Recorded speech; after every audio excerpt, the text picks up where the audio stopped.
এই যেন এক অন্য মুম্বাই। টস জিতে মুম্বাইয়ের অধিনায়ক হার্দিক পান্ডিয়া প্রথমে বোলিংয়ের সিদ্ধান্ত নেন, কিন্তু গুজরাট টাইটান্স শুরু থেকেই ঝড় তোলে। সাই সুদর্শন এবং শুভমান গিলের দুর্দান্ত ওপেনিং জুটি ৭৮ রানের ভিত্তি গড়ে। শুভমান গিল মাত্র ২৭ বলে ৩৮ রান করেন এবং সুদর্শন ৬৩ রানের অসাধারণ ইনিংস খেলেন।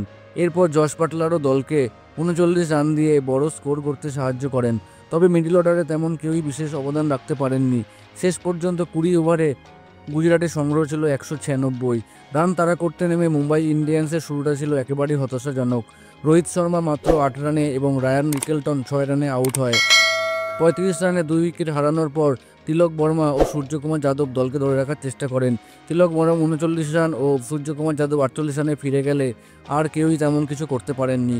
নির্ধারিত ২০ ওভারে মুম্বাই ৬ উইকেট হারিয়ে ১৬০ রানে আটকে যায়। মুম্বাইয়ের পরাজয়ের প্রধান কারণ ছিল বড় পার্টনারশিপ না হওয়া এবং গুজরাটের বোলারদের অসাধারণ পারফরম্যান্স।